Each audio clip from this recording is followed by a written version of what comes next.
ઓમ નમો નારાયણ. હું અરુણાબેન પી ગોસ્વામી સુરતથી તમારું સ્વાગત કરું છું અરુસ કિચનમાં. તો આજે આપણે બનાવશું ડુંગળીનું અથાણું. તો એના સારું આપણે ડુંગળી આ રીતે લીધી છે કાપીને આટલી, અને લીલા મરચાં. તો થોડાક આપણે 7-8 લીલા મરચાં અને આ ડુંગળી આટલી લીધી છે. તો 10 ડુંગળી જેટલી હશે તો એને આપણે છાલ કાઢીને આ રીતે રાખીશ, પછી એને કાપી લેવું આપણે. ને મસાલામાં આપણે આ લીધા છે આખા ધાણા, તો 1.5 ચમચી જેટલા આખા ધાણા લીધા છે. અને તીખા તો આખા મરી આપણે થોડાક લીધા છે, 8 થી 10 નંગ એટલા જ. અને વરિયાળી તો 1/2 ચમચી જેટલી વરિયાળી, અને થોડીક આપણે કલોંજી લીધી છે 1/2 ચમચી જેટલી, આ થોડીક વધારે છે. અને મસાલા તો મસાલામાં આપણે મીઠું જોહે, હળદર, ચટણી, ધાણા જીરું ને હિંગ અને રાઈ. તેલ જોહે આપણે, અને વિનેગર જોહે. તો એને આપણે થોડુંક ખટાશ માટે, અને તમે વિનેગરની જગ્યાએ લીંબુનો રસ વાપરી શકો એમ. તો પહેલાં આપણે તેલ ગરમ મૂકી દેવું. તો આને આપણે સિંગ તેલમાં બનાવશું. તો એમાં આપણે તેલ નાખીશું કઢાઈમાં. કઢાઈ ભીની ન હોવી જોઈએ, એ ધ્યાન રાખવાનું. તો 1 ચમચા જેટલું આપણે તેલ નાખવાનું છે. તો તેલને ગરમ થવા દેવું. તેલ ગરમ થાય ત્યાં સુધી મસાલાને આપણે વાટી લેવું. તો આપણે ધાણા અને મરી આને આપણે અધકચરા વાટી લેવું આમાં.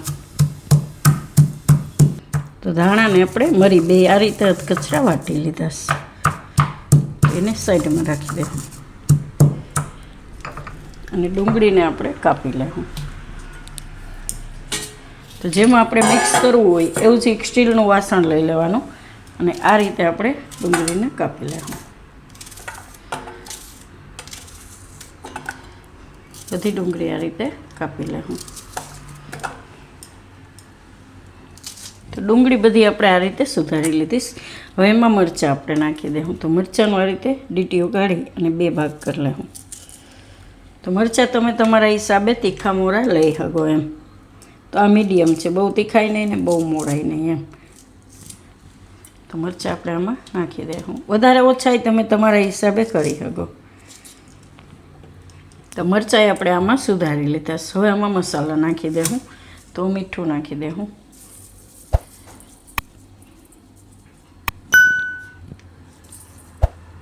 અને હળદર, થોડીક હળદર નાખીશું, અને ધાણા જીરું થોડુંક.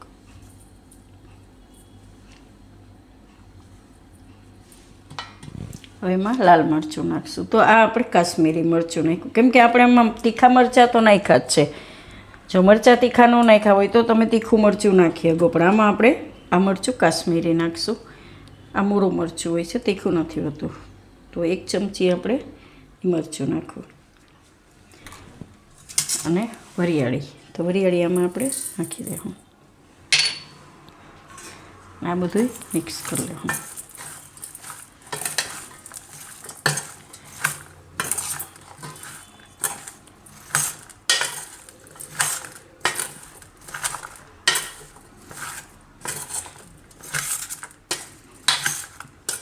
આને તમે બનાવીને તરત ખાઈ શકો, અને ફ્રીજમાં રાખી શકો તમે 8-10 દિવસ, કંઈ નહીં થાય આને, કેમ કે આપણે એમાં વિનેગર નાખીએ એટલે.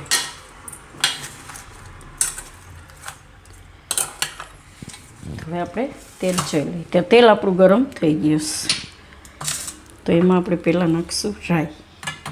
તો 1 ચમચી જેટલી આ નાની રાઈ. ગેસ બંધ કરી દેવું. આ રીતનું એકદમ ગરમ તેલ જોઈ. હવે એમાં આ ધાણા નાખી દેવું,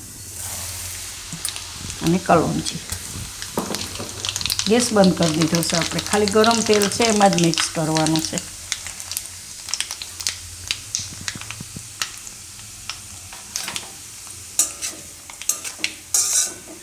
એકદમ મસ્ત સુગંધ આવે. તો ગેસ બંધ કરીને બધું મિક્સ કરીને પછી તેલ આપણે નાખવાનું છે આમાં.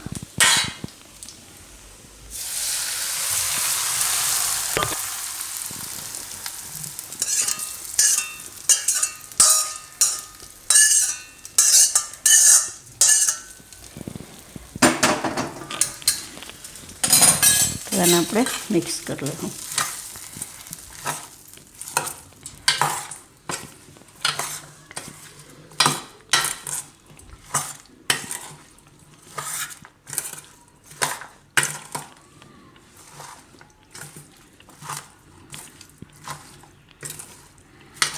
તો ડુંગળી આપણે આ રીતે સુધારી લઈશ તો એકદમ સરસ એ અલગ પડી જાય ને એકદમ સરસ થઈ જાય.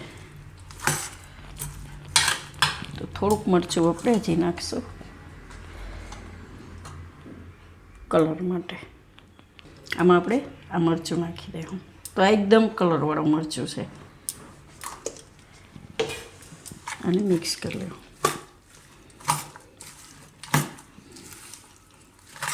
મીઠું જોઈ લેવાનું. આમ એવું લાગે કે મીઠું ઓછું લાગે છે તો તમે નાખી શકો.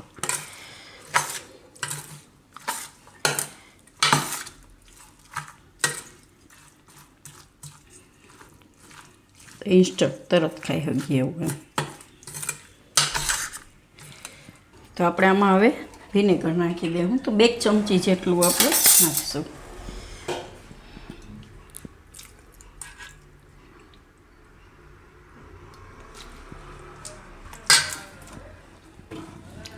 અને મિક્સ કરી લેવું.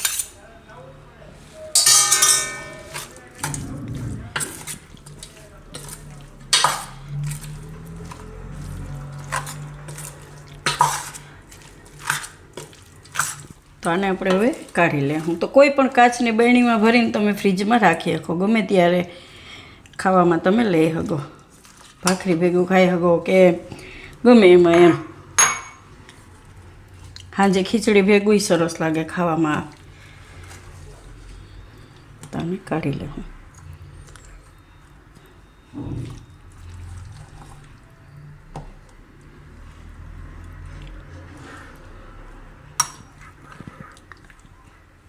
તો તૈયાર છે આપણું ડુંગળીનું અથાણું પ્યાજ કા અચાર એમ. તો જો તમને મારી આ રેસીપી પસંદ આવી હોય તેને લાઇક કરજો, શેર કરજો અને મારી ચેનલને સબસ્ક્રાઈબ કરજો અને બેલ આઇકન દબાવવાનું ના ભૂલતા. કમેન્ટ કરીને કહેજો કે તમને કેવું લાગ્યું આ ડુંગળીનું અથાણું.